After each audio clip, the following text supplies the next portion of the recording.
Cek, salam. Suara saya boleh dibesarkan sedikit, biar saya jangan berteriak.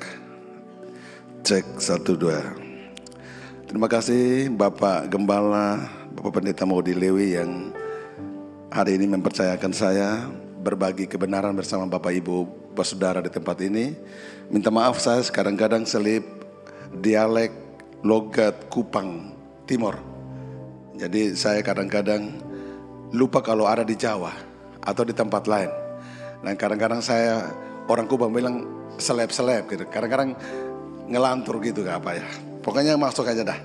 Terima kasih sudah diperkenalkan dan hari ini kemarin saya senang sekali saya lagi cari-cari sesuatu. Saya lihat pemain musik ada itu yang headset itu saya lagi cari. Bapak Gembala WA saya minta temanya. Jadi saya bilang tunggu. Tapi WA yang kedua langsung saya kirim tema itu Pak. Jadi saya lagi duduk di dalam toko saya mau berdoa buat teman-teman di sepanjang. Dan pagi hari ini kita akan bicara tentang satu tema. Minta maaf saya pakai PowerPoint, mungkin bisa membantu Bapak Ibu dan izinkan saya agak keluar sedikit dari mimbar biar saya bisa mengikuti karena saya tidak bawa monitor ya. Oke. Allah sumber ketenangan. Mari kita bangkit berdiri. Sama-sama kita baca firman Tuhan di dalam Mazmur 62, satu pasal yang sangat terkenal yang sering kita bacakan, renungkan dan nyanyikan. Dan pagi hari ini kita coba pikirkan kembali berkaitan dengan hari ini kita berada di satu bangsa. Mazmur 62 ayat 1 sampai 12. Saya baca ayat 1 kemudian Bapak Ibu baca ayat 2, kita bergantian sampai 12. Saya pelan-pelan. Saya minta maaf kalau mungkin cara saya menyampaikan kalimat agak sedikit cepat. Dan itulah persoalan saya sepanjang umur saya. Baru sekitar 54 tahun Pak Modi. Jadi kita dua satu angkatan, tapi agak tua sedikit mungkin. Jadi repot saya, kecepatan berbicara itu yang soal di daerah saya mungkin sudah nangkap. Nah sepanjang agak repot. Tapi saya coba, Tuhan tolong saya untuk kita baca bersama-sama. Perasaan tenang dekat Allah untuk pemimpin biduan menurut Yedutun Mazmur Daud. Ganti ayat 2.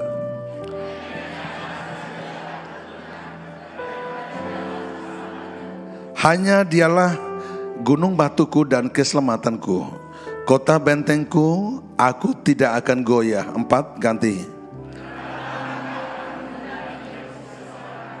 Hendak meremukkan dia, hai kamu sekalian, seperti terhadap dinding yang miring, terhadap tembok yang hendak roboh.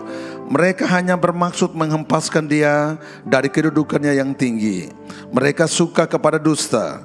Dengan mulutnya mereka memberkati, tetapi dalam hatinya mereka mengutuki celah. Ayat 6.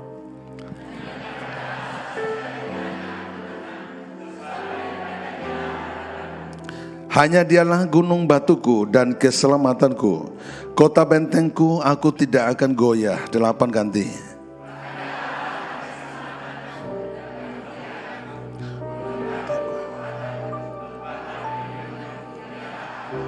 Percayalah kepadanya setiap waktu, hai umat. Curahkanlah isi hatimu di hadapannya. Allah ialah tempat perlindungan kita. Selah. Ayat 10.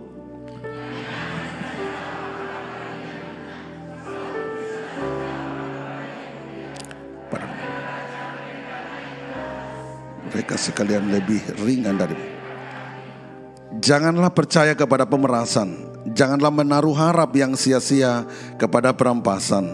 Apabila harta makin bertambah, janganlah hatimu melekat padanya. 12.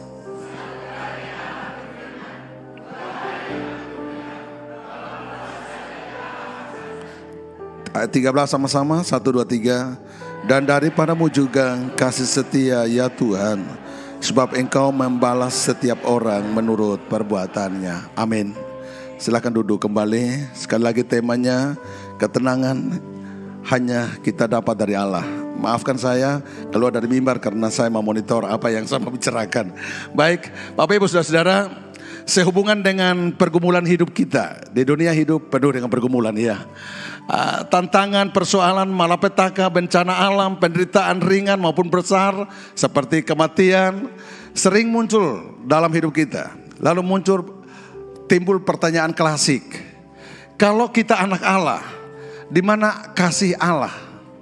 Kalau kita anak Allah, bukankah orang berkata bahwa kalau kita punya Allah yang hebat, yang berkuasa, kuasanya di mana tidak dinyatakan pada kita, sehingga kita diizinkan untuk melewati masuk dalam suatu pergumulan dan tantangan yang besar. Ini menjadi pertanyaan yang saya tulis klasik. Bapak Ibu saudara-saudara, bukan cuma orang Kristen yang bertanya, tapi orang-orang yang non Kristen pun yang mengaku percaya kepada Allah, ateis yang percaya Allah, itu tetap mempertanyakan tentang dua hal ini. Kalau Allah kasih, oh minta maaf ternyata di sana ada. Saya nyaman sudah nih. Saya lihat Pak Murid diberitahu saya di atas monitor. Oh saya kaget, saya kira suara wajah Tuhan ya. Terima kasih bro, saya sudah nyaman hati saya. Jawaban dari Tuhan. Ada jawaban. Nah oke, saya mulai tenang sedikit. Saya di tempat bermainnya. Nah Bapak Ibu saudara-saudara, ini dua pertanyaan yang kita akan jawab pada pagi hari ini. Di mana kasih Allah? Di mana kuasa Allah ketika saudara dan saya diizinkan Tuhan, di bawah Tuhan masuk dalam suatu suasana yang menurut kita bukan begitu harapan kita. Bukan begitu doa kita. Bukan seperti itu yang kita harapkan. Tapi kenapa realita berbeda dengan doa kita? Nah Bapak Ibu saudara-saudara, bila Allah mengasihi manusia, nah ini tadi saya sudah katakan, mengapa saudara dan saya mengalami berbagai pergumulan? Kalau begitu Allah tidak mengasihi dong, hanya lip service, begitukah? Yang kedua, bila Allah berkuasa, mengapa dia tidak menghalau atau melalukan, menghindarkan kita dari setiap pergumulan kita? Bahkan kadang-kadang kita sudah berdoa tanpa puasa sekalipun, kok jawabannya seperti doa kita dihambat oleh awan yang tebalnya seperti keramik mungkin. Bapak Ibu, pernahkah mengalami hal seperti itu?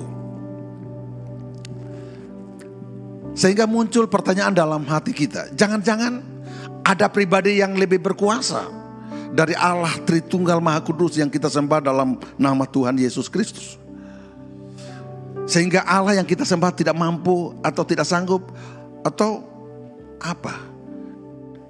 Nah Bapak Ibu saudara-saudara, menjawab dua pertanyaan ini kita coba bersama dengan Daud pagi hari ini, merenungkan dalam teks pagi hari ini. Saya akan buat sesimpel sederhana mungkin untuk kita bisa menghayati apa perasaan Daud, apa yang dialami Daud.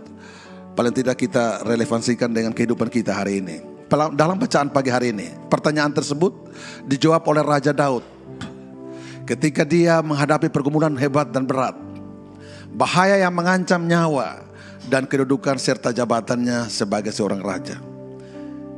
Apa yang Daud lakukan ketika menghadapi persoalan? Bapak Ibu saudara-saudara, kalau kita memperhatikan ayat 4 dan 5, di situ sebuah fakta yang Daud tulis, yang dia sungguh mengalaminya. Coba kita lihat ulang ayat 4-5. Berapa lamakah kamu hendak, ya 4-5 ya. Berapa lamakah kamu hendak menyerbu seseorang? Jadi saya kasih warna ungu itu kayak apa warna apa itu? Saya kasih blok dia tengah keras, tebal. Menyerbu seseorang, hendak meremukan dia. Hai kamu sekalian seperti terhadap dinding yang miring, terhadap tembok yang hendak roboh. Ayat 5. Mereka hanya bermaksud menghempaskan dia dari kedudukannya yang tinggi. Mereka suka kepada dusta. Dengan mulutnya mereka memberkati, tetapi dalam hatinya mereka mengutuki. Perhatikan beberapa kata yang saya tulis, saya kasih tebal situ ya. Itu adalah sesuatu fakta yang sedang Daud hadapi. Jadi Daud memberi beberapa catatan penting. Pertama kata menyerbu. Kita tahu kata menyerbu, diserang. Meremukan, tulangnya diremukan. Dinding yang miring dan tembok yang hendak roboh. Almarhum Pendeta Awandatu pernah tulis lagu, bila iman kita bagai tembok roboh, bila iman kita, apa sambungnya? Na na na na na. Itu Awandatu pun lagu. Saya ingat tahun-tahun 90-an ya lagu itu. Mungkin Awandatu ambil dari ini. Daud menulis bahwa saat itu perlindungannya seakan-akan tidak ada. Saudara tahu kan tentang tembok dan dinding itu adalah dibuat untuk melindungi kita sekeluarga dalam rumah. Apa yang terjadi kalau dindingnya miring, temboknya meroboh? Berarti kita dalam rumah tidak ada harapan. Itulah yang dialami oleh Daud. Fakta ditulis, sebagai seorang raja, dia berhadapan dengan ini semua. Menghempaskan dia, dusta dan mengutuk.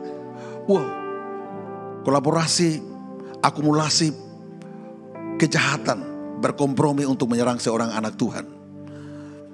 Itulah yang dihadapi oleh Daud, Bapak Ibu, saudara-saudara. Semua kata-kata ini menunjukkan bahwa Raja Daud dalam situasi persoalan yang serius dan besar.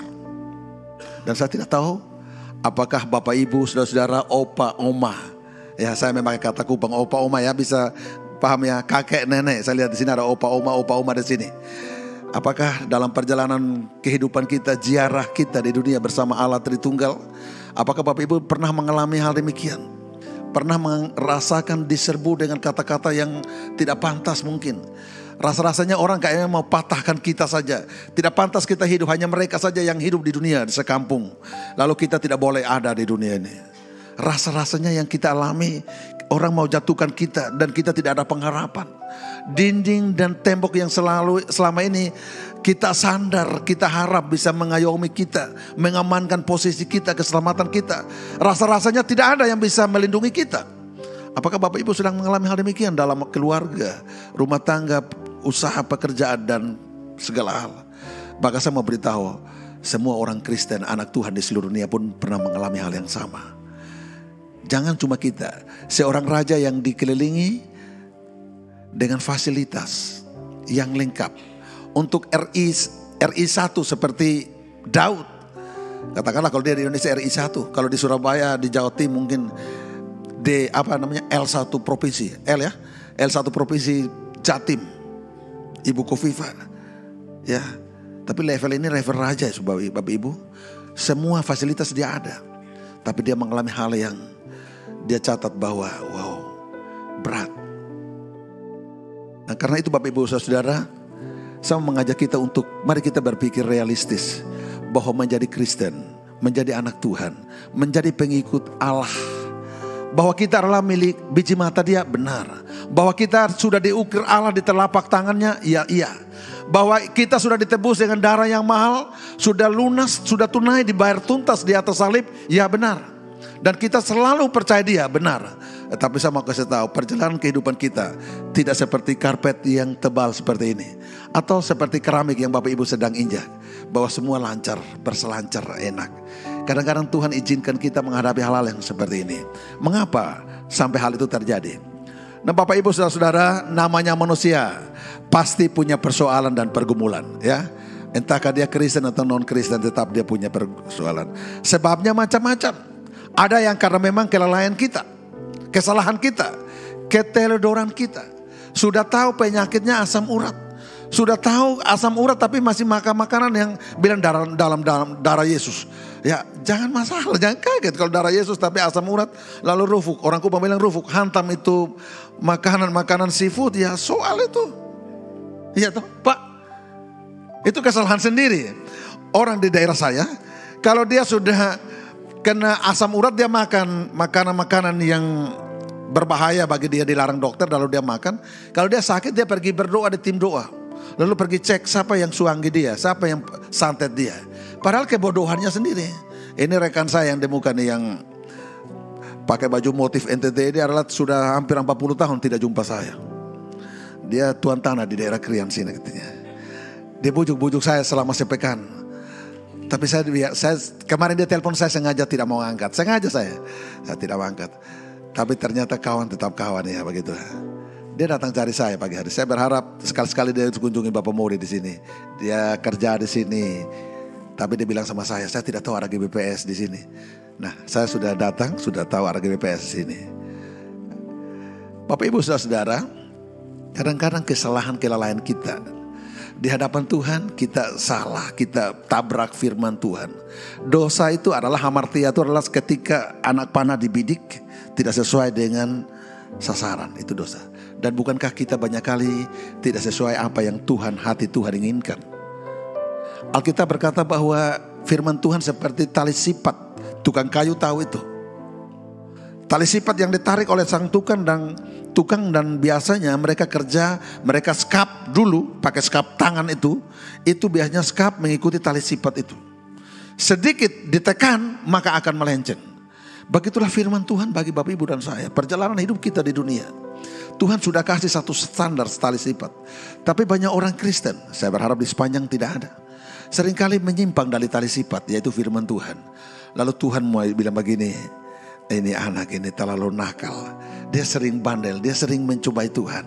Lalu malaikat disuruh yang untuk sedikit menggeser berkatnya atau menggeser sesuatu yang mestinya harus kita dapatkan. Lalu kita mulai berpikir, Tuhan kenapa? Apakah engkau tidak mengasihi aku lagi? Tuhan mengasihi kita sepasti matahari yang terus bersinar setiap hari. Yang membuat sinar matahari tidak sampai bumi, yang membuat tanah sering basah, yang lama kering, bukan karena mataharinya tidak bersinar, tapi ada awan tebal yang menghalangi sinar matahari. Begitulah kira-kira kesalahan kita, kejahatan kita, kata Yesaya 59. Yang menjadi penghalang kita dengan Allah adalah bukan karena telinganya kurang tajam mendengar suara kita, bukan karena tangannya kurang panjang untuk menjangkau saudara dan saya, tapi seringkali poin satu ini, kesalahan, kelalaian, kesengajaan kita meremehkan dan mengentengkan firman Tuhan. Kita berkata bahwa saya sudah jadi biji mata Tuhan, saya sudah jadi anak Allah, masa bodoh. Pasti dia memberkati, iya. Ia tidak pernah menyangkal dirinya. Tetapi sekali lagi, bahwa kalau salah dia akan jewer. Ibrani pasal 12 mengatakan, kalau anak tetangga kita tidak akan urus, tapi anak yang kukasihi akan kuhajar, akan kusesah, kucambuki, kata firman Tuhan. Anak Tuhan tidak akan dihukum, tapi dididik Tuhan, didisiplin. Maka kadang-kadang persoalan itu karena kelalaian kita juga saya menemukannya. Kadang-kadang karena memang konsekuensi iman, ya memang resiko iman. Kadang-kadang kita menjadi anak Tuhan, maka konsekuensi iman ini ada jadi soal. Apalagi di daerah-daerah mayoritas seperti ini. Kadang-kadang sulit dapat pacar. Ada masih jomblo di sini? Aduh, apa ini? Ganteng, rendah hati, tapi tidak seiman. Waduh. Ya tidak, ya tidak, ya tidak, ya tidak, ya tidak. Oh tidak. Tidak ya, tidak ya, tidak ya, tidak ya, tidak ya. Oh ya saja.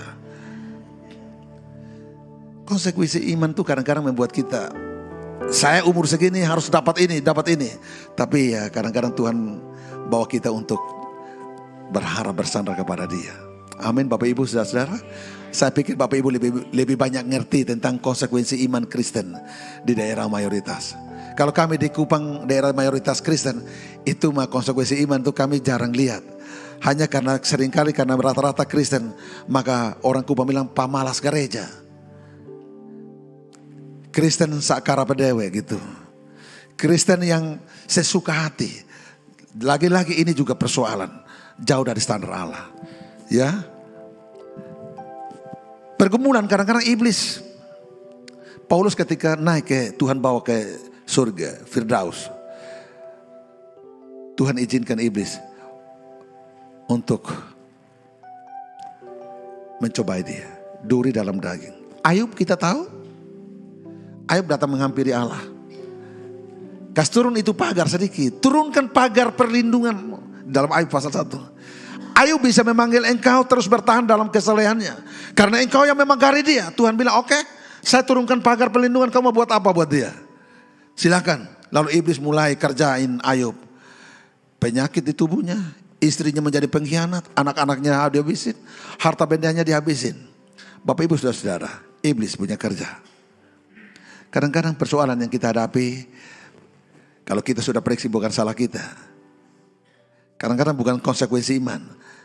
Maka kalau iblis itu kita serangnya gampang dengan doa berharap. Tapi ini jadi soal yang di bagian berikut, izin Tuhan. Nah kasusnya izin Tuhan ini adalah kasusnya duri dalam dagingnya Paulus. Paulus mencatat dalam 2 Korintus pasal 12 dia bilang ini, supaya aku jangan sombong akan pernyataan di mana aku baru naik turun dari surga, maka aku diizinkan diutus seorang utusan iblis. Dia diutus Tuhan. Tujuannya adalah supaya aku jangan sampai sombong. Seorang rasul bisa terjebak dalam perbuatan dosa. Maka dia mengalami namanya pencobaan, pergumulan hidup sampai ia mati. Duri dalam daging. Nah Bapak Ibu Saudara-saudara, ini kira-kira yang saya mau bagikan buat kita, bahwa memang pergumulan pasti ada, tapi bagaimana respon dan sikap kita menghadapi persoalan itu. Nah itu poinnya. Jadi kita mau Kristen atau tidak Kristen, mau percaya Allah atau tidak, kita mau terima Yesus atau tidak, tetap punya masalah. Paling tidak akan berhadapan dengan beberapa sumber ini. Tapi masalahnya adalah bagaimana respon kita, bagaimana sikap hati kita ketika berada dalam situasi yang seperti itu. Maka Daud memberikan kita jawabannya. Kita lihat ayat 12 dan 13. Bagaimana sikap Daud ketika berada di dalam masalah, di dalam ayat 4 dan 5 tadi kita lihat. Nah kita lihat respon Raja Daud. Ayat 12 dan 13. Saya baca ulang buat kita. Satu kali Allah berfirman, dua hal aku dengar, bahwa kuasa dari Allah asalnya, dan daripadamu juga kasih setia ya Tuhan. Ternyata respon yang positif. Ketika berada dalam masalah, dia kembali kepada firman. Satu kali Allah berfirman. Maka hal penting yang ketika kita berada dalam masalah, kalau Tuhan izinkan kita masuk dalam sebuah persoalan, atau karena memang iblis dan konsekuensi iman, maka jangan lari kemana-mana. Mungkin di Surabaya, di daerah sini ada orang pintar ya. Orang-orang yang bisa melihat menerawang apa menjadi masalah, sumber masalah kita. Saya pikir datanglah kepada Tuhan. Kita belajar dari Daud. Ketika dia punya persoalan, punya pergumulan, dia bilang ingat, yang dia ingat adalah satu kali Allah berfirman. Oh ada firman Tuhan. Firman Tuhan itulah jawaban Tuhan. Firman yang Bapak Ibu pegang hari ini dalam bentuk yang seperti ini, atau yang sudah di dalam Android, atau apapun juga bentuknya. Bapak Ibu mari pegang, percaya firman itu. Satu hal yang saya garis bawahi adalah Raja Daud selalu yakin dan percaya akan setiap firman. Ini menjadi persoalan. Bukan karena Tuhan kurang kasih, bukan karena Tuhan kurang kuasa di dalam menangani persoalan kita, tetapi ketidakmampuan kita atau ketidakmauan kita untuk datang dan percaya firman Tuhan. Jawaban lengkap. Mau cari jawaban Tuhan di mana? Ada orang begitu mengkultuskan pendeta. Oh di pendeta sana, ada di tukang doa di sana, di mana-mana. Saya mau kasih tahu, jawabannya di dalam Alkitab. Firman Tuhan sudah mencatat, memberi solusi bagi setiap persoalan kita. Daud ketika menghadapi persoalan, dia tidak datang ke Ahitofel. Dia pernah punya pengalaman besar. Ahitofel sang penasihatnya pernah kompromi sama Absalom. Kalau kita mau andalkan manusia, suatu saat kita bisa dikhianati. Manusia punya keterbatasan. Bisa dia tidak memberikan jawaban yang pas, atau ketika kita bermasalah dia tidak bisa hadir. Ketika kita bermasalah dia tidak bisa menemani kita. Dia tidak bisa memberikan jalan keluar buat kita. Dan Daud punya pengalaman itu. Ketika anaknya mau mengkudeta dia, anaknya kompromi sama penasihat Daud. Itu sebabnya Daud langsung menghadapi masalah, menghadapi persoalan ini. Yang di otaknya, yang di hatinya.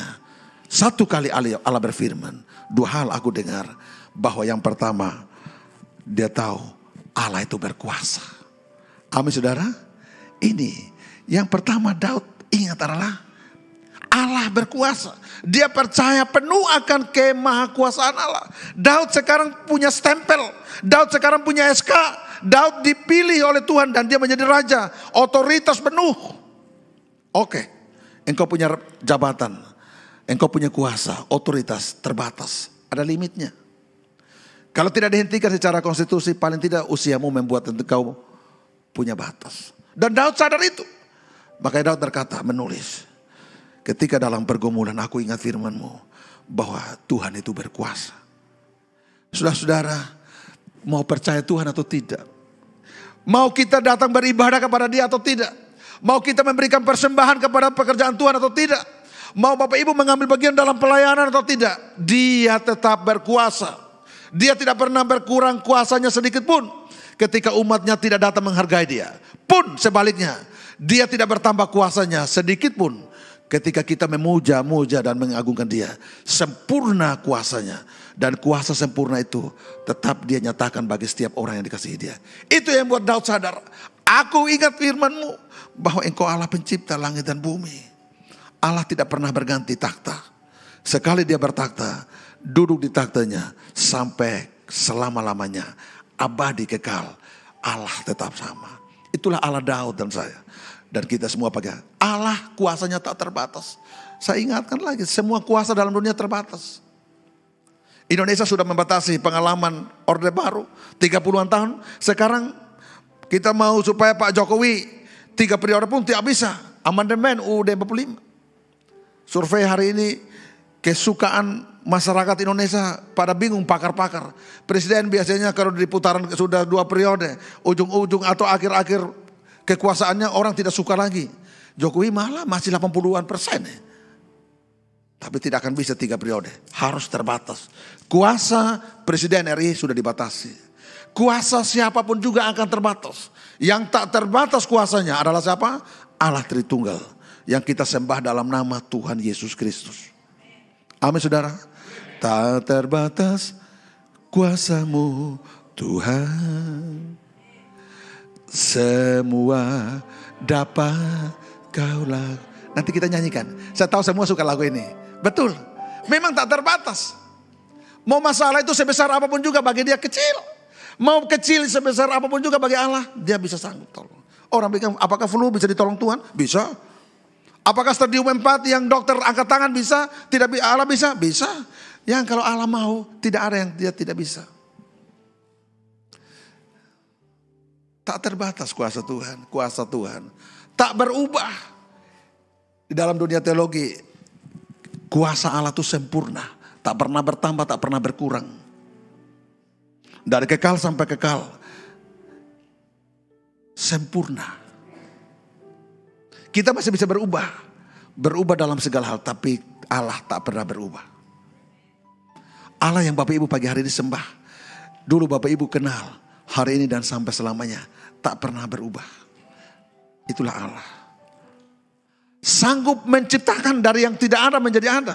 Kalau kita menciptakan sesuatu yang ada, kita modif dia, kita rancang dia. Seakan-akan kita bangga, saya hebat. Padahal tidak. Kita dari ada yang ada, dia ex nihilo, dari tidak ada menjadi ada. Memulihkan yang rusak. Yang kata orang, wah tidak bisa dipulihkan, tidak bisa dirubah. Wah, laki-laki seperti ini, suami seperti ini sulit. Bagi Allah tidak ada yang sulit.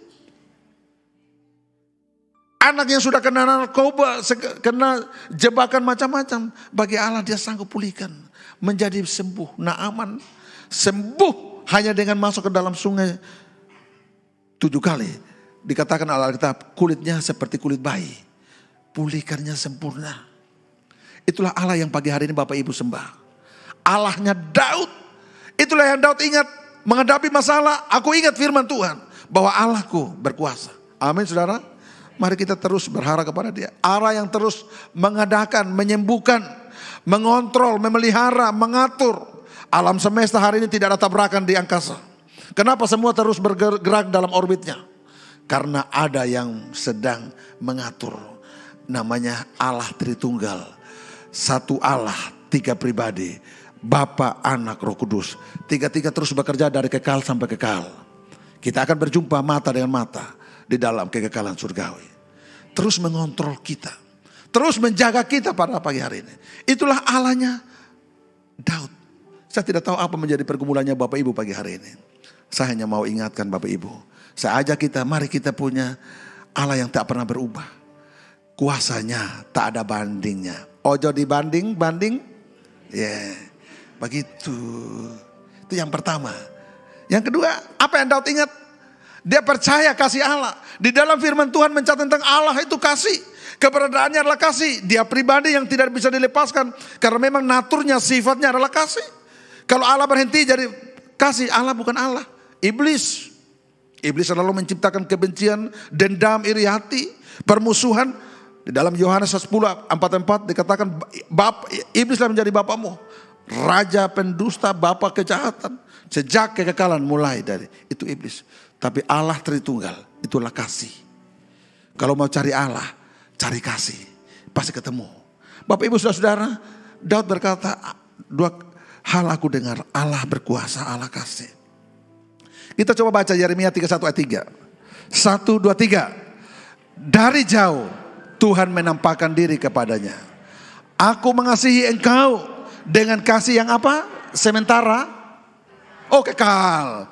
Sebab itu aku melanjutkan kasih setiaku kepadamu. Saudara perhatikan.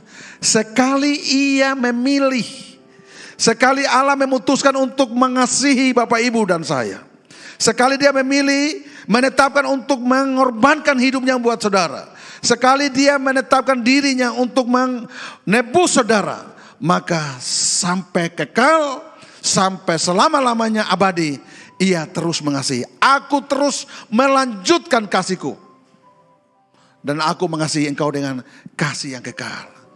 Allah tidak pernah berhenti mengasihi saudara dan saya. Itulah Allah yang saya dan saudara sembah. Kita baca lagi Ratapan 3 ayat 23, 22, 23. 1, 2, 3. Tak berkesudahan kasih setia Allah, tak habis-habisnya rahmatnya, selalu baru tiap pagi, besar. Saudara lihat beberapa kata yang saya garis bawahi. Tak berkesudahan, itu artinya terus menerus. Apalagi tak habis-habisnya, selalu apa? Ada. Rahmatnya selalu apa? Baru. Wih, ini pagi baru, sore baru, siang baru, baru terus. Dan yang saya garis bawahi besar. Kata besar ini tidak bisa diukur. Tidak ada timbangan yang bisa menimbang besarnya kasih Allah. Pun tidak ada meter yang bisa sanggup mengukur panjangnya kasih Allah. Itu sebabnya Paulus mencatat dalam Efesus. Kita baca lagi sekali. 1, 2, 3. Aku berdoa supaya kamu bersama-sama dengan segala orang kudus dapat memahami. Apa? Betapa lebarnya dan panjangnya dan tingginya dan dalamnya. Sudah lihat Tuhan kita begitu hebat mengasihi saudara. Daud ingat itu. Hai Daud, engkau mesti berharap. Engkau mesti optimis. Engkau bangkit. Engkau pemenang. Karena engkau punya Allah yang berkuasa tak pernah berubah. Yang kedua, Allah yang terus mengasihi kita. Kasihnya terus mengalir. Kasihnya terus dinyatakan kepada Bapak Ibu dan saya. Seorang penulis lagu Kristen buta. Buta karena bukan kelahiran buta. Memang karena malpraktek. Dan dia akhirnya namanya Fanny Crosby. Dia penulis lagu, pemain musik hebat. Dia mencatat bilang begini, saya ingat kata-katanya, saya selalu singgung kalau berkaitan dengan kasih Allah. Dia bilang seandainya semua orang Kristen di seluruh dunia di sepanjang masa. Pengakuan iman rasuli kan? Aku percaya kepada Allah dan jadi begini, orang Kristen itu sepanjang masa, sepanjang abad dan di segala tempat. Lah Fanny Crosby bilang gini, seandainya gereja yang yang tubuh Kristus yang berada sepanjang masa di seluruh dunia diberi kesempatan untuk mencatat satu tema saja. Tulis tentang kasih setia, tentang kebaikan, rahmat, anugerah. Allah yang begitu mengasihi, semua temanya itu saja. Silakan mencatat. Dan kertasnya adalah langit. Bayangkan, Fanny Crosby bilang. Lalu tintanya adalah laut, air laut menjadi tinta. Lalu ballpointnya adalah rumput-rumput dan pohon-pohon kecil. Semua cabut, Pak, mau dicabut satu pohon. Maka dia bilang begini, langit yang menjadi kertas tidak cukup. Laut yang menjadi tinta tak cukup. Dan pohon-pohon yang menjadi ballpoint pun tidak cukup. Kenapa? Karena kasih Tuhan selalu baru. Hanya untuk keluarga pastori saja bisa satu hektar habis dalam 1 bulan. Catat tentang kasih Tuhan. Ibu gembala punya pengalaman kasih Tuhan sendiri. Bapak gembala punya pengalaman kasih Tuhan sendiri. Pemain keyboard, WL, singer semua punya pengalaman sendiri. Bisa-bisa Sidoarjo ini khusus hanya jemaat sepanjang. Tapi berapa lama? Bisa kering. Maka Fanny Crosby bilang begini, kasih Tuhan itu tak bisa diukur, tak bisa dicatat. Begitu besar kasih Tuhan. Itulah yang Daud ingat. Daud bilang begini ketika menghadapi persoalan besar. Mereka mau meremukkan aku, mau menjatuhkan aku, mau menghancurkan aku, mau membuat aku tidak punya kedudukan lagi sebagai raja. Tapi aku tahu bahwa Allahku kuasanya sempurna. Dan aku punya Allah yang kasihnya tak ada bandingnya. Amin saudara? Nah itu dia. Mari kita datang kepada Allah pagi hari ini. Apa menjadi pergumulanmu? Apa yang menjadi pilihanmu pagi hari ini? Sekarang keputusan di tangan Bapak Ibu. Saya akan tutup khotbah saya dengan sebuah cerita di daerah Tiongkok. Ada seorang kaisar yang sudah tua. Dia punya anak laki-laki 3 seperti saya. Punya anak laki-laki 3, anak perempuan 3. Saya bagi semua. Pokoknya saya bilang, baru-baru saya bilang sama istri saya, Papa, Mama, yang laki besar dapat nona nomor 1 punya belis ya. Yang saya bilang begitu. Laki-laki nomor 2 dapat nona nomor 2 punya belis. Maksud saya begini, supaya kalau saya sudah tidak ada, jangan mereka baku rampas belis. Belis itu apa? Biasanya kalau di orang timur, ini Bapak Kiron tahu. Ini apa itu ya? Mahar perkawinan begitu. Apa mahar ya? Sedikit juga yang penting ada. Karena itu ikatan emosional keluarga-keluarga. Jadi kalau saya sama istri saya, belisnya tidak seberapa. Tapi itu adalah ikatan saya orang Rote dengan orang Flores begitu. Jadi orang sana, saya ganggu sama istri saya. Mah, itu si Calvin itu nanti dapat si Carla punya belis ya. Gitu saudara-saudara. Nah, begitulah kira-kira orang tua yang masih hidup. Karena saya rasa-rasa kayaknya usia saya makin pendek ini. Biar Pak Modi saja yang di Sidoarjo. Nah, kembali ke di Tiongkok. Ini kaisar pikir-pikir sudah di hari tua. Putranya 3. Siapa ya kira-kira punya karakter bagus yang bisa meneruskan ini sang kerajaan ini. Maka dibuatlah sebuah acara besar. Dihadirkan para pembesar-pembesar kerajaan dan masyarakat. Dan diumumkan bahwa dia akan membuat sebuah acara besar untuk mau ngetes ketiga putranya. Siapa yang akan melanjutkan takhta kerajaan. Caranya begini. Dia suruh anak buahnya buatlah 3 kotak. 3 kotak yang atasnya tuh dilapisi emas, perak, dan tanah liat. Yang pertama apa? Emas, perak, dan tanah liat. Yang emas tulis kekuasaan. Yang perak tulis huruf besar di atasnya kebesaran. Dan yang tanah liat tulis Tuhan. Maka ketika undangan semua sudah hadir seperti ini, kerajaan megah meriah, maka diumumkan kita akan menyaksikan ketiga putra raja akan mengambil ketiga kotak yang ada supaya bisa dibukakan apa yang mereka dapatkan. Nah, maka datanglah putra pertama dari sang kaisar. Dia datang langsung diambil kotak yang berlapis emas, yang menulis apa tentang apa? Kekuasaan. Kotaknya emas. Wow, siapa yang tidak mau emas? Hari ini emas 1 kilo berapa? 1 gram berapa ya? 1 juta ya? Memang tidak tahu nih. Kelihatan ini tidak tahu. 1 juta ada? 1 juta. 1 juta. 1 gram. Wow, ini kotak dilapisi emas. Ditaruh kekuasaan. Kekuasaan dicari orang hari-hari ini. Lihat wajah-wajahnya di jalan semua. Pohon pun ditempelin semua. Mau jadi penguasa. Kemudian dia buka kotaknya. Ternyata ketika buka kotak berlapis emas yang bertuliskan kekuasaan, berisi darah-darah yang kering dan darah yang basah. Darah yang kering pasti di atas tutupnya ya. Kalau di bawahnya itu darah basah. Wow, dia kaget. Kok emas kekuasaan kok berisi darah? Memang darah orang yang mau berkuasa. Orang mau berkuasa kadang-kadang menghalalkan segala darah untuk mencapai ambisinya. Peranglah, mengkhianatilah, meracunilah, membunuhlah, yang penting dia berkuasa. Kita bisa lihat di film. Kan begitu? Selesai, ternyata darah orang-orang yang hanya karena mau berkuasa atau persaingan kekuasaan. Putra kedua datang. Ya kalau bukan emas, maka diambil apa Bapak Ibu? Perak. Lumayan, kebesaran. Siapa yang tidak mau kebesaran? Dihormati, dikasih duduk paling depan, makan di VIP, naik mobil dibukakan pintu. Wah, orang besar nih. Orang besar tuh kan bisa badannya besar kayak saya, jabatannya besar, hartanya besar, usianya banyak, pokoknya besar-besar deh pokoknya. Atau dibesar-besarkan aja lah seperti kodok. kebesaran. Dibukalah kotaknya. Di dalamnya isi apa Bapak Ibu mau tahu? Isi abu. Abu apa? Abu orang-orang besar. Ternyata abu Napoleon Bonaparte ditaruh di situ. Pokoknya abu-abu orang-orang besar yang dibanggakan, yang dihormati, yang disanjung-sanjung, yang dipuja-puja, yang surveinya terus dia pegang terus. Sama kasih tahu Bapak Ibu, orang-orang besar nanti kalau mati pergi gali kuburnya tinggal abunya saja. Tapi itu dicari orang hari ini. Oh, hamburkan uang untuk jadi orang besar.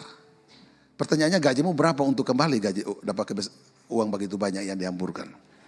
Urusan sama Tuhan dan negara. Maka sekarang yang ketiga. Apa Bapak Ibu? Dia tidak ada pilihan. Kota ketiga terbuat dari apa? Tanah liat. Bertuliskan Tuhan. Lah orang bilang begini.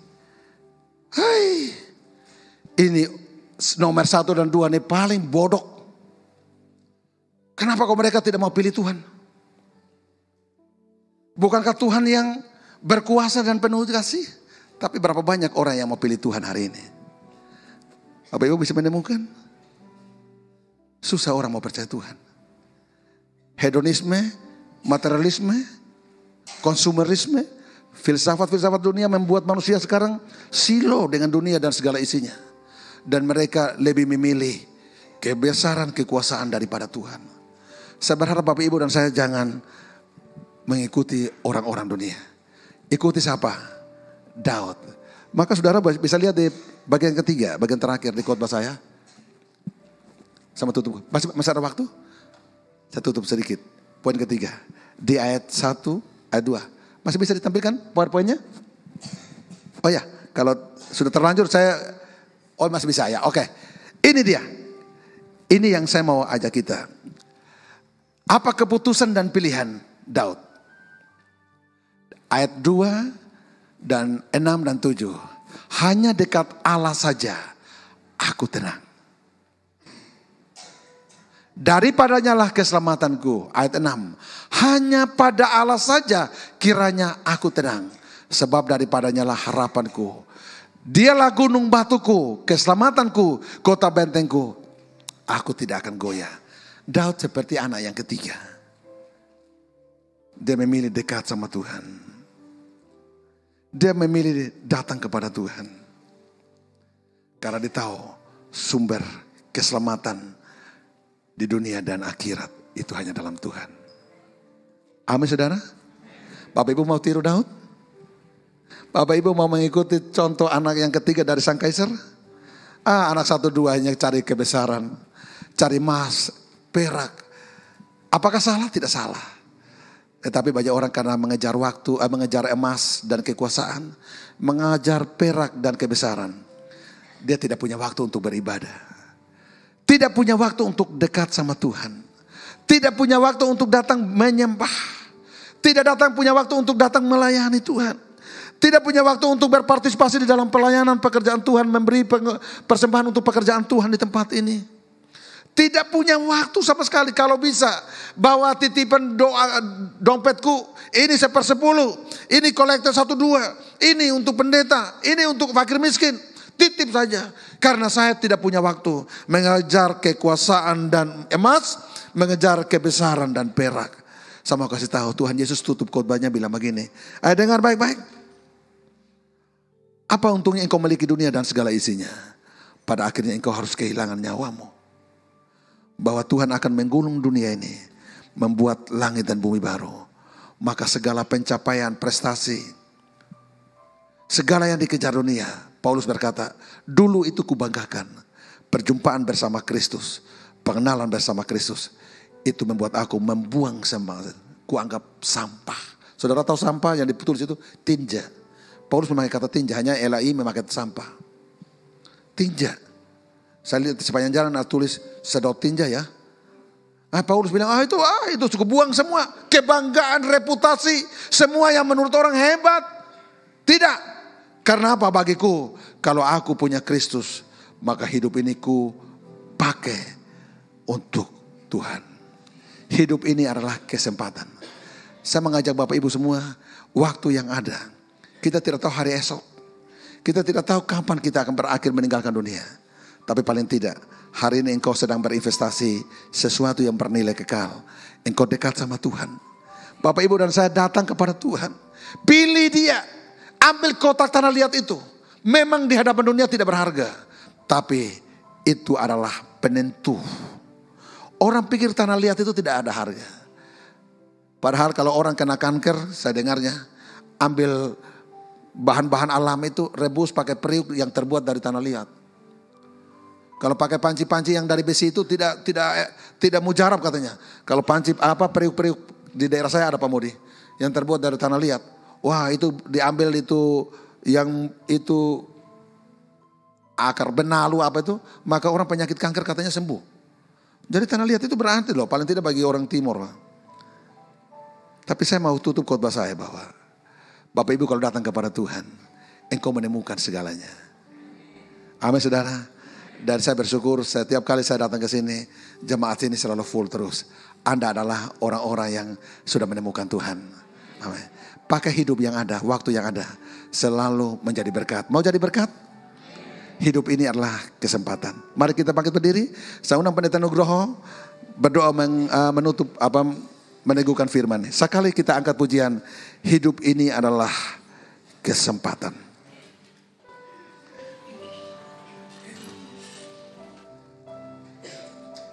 Haleluya. Kita selalu menjadi orientasi kuasa dan kasih Allah. Bapak Ibu yang hadir pagi hari ini, Anda adalah orientasi, Anda adalah objek dari kuasa dan kasih Allah. Kita tidak usah meragukan tentang kebaikan Allah. Tidak usah tanya seperti orang-orang luar. Karena kuasa itu kita ada Roh Kudus. Dan kasih Allah itu sudah nyata dalam hidup kita. Maka mari pakai hidup ini yang menikmati kasih dan kuasa menjadi berkat. Haleluya. Satu kali kita angkat pujian dan saya undang Pendeta Nugroho, ini ponaan saya dari Rote. Hidup ini adalah kesempatan. Hidup ini untuk melayani Tuhan. Jangan sia-siakan waktu yang Tuhan beri. Hidup ini hanya sementara. Oh Tuhan, pakailah hidupku selagi aku masih kuat. Bila saatnya nanti ku tak berdaya lagi, hidup ini sudah jadi berkat. Bila saatnya nanti ku tak berdaya lagi, hidup ini sudah jadi berkat.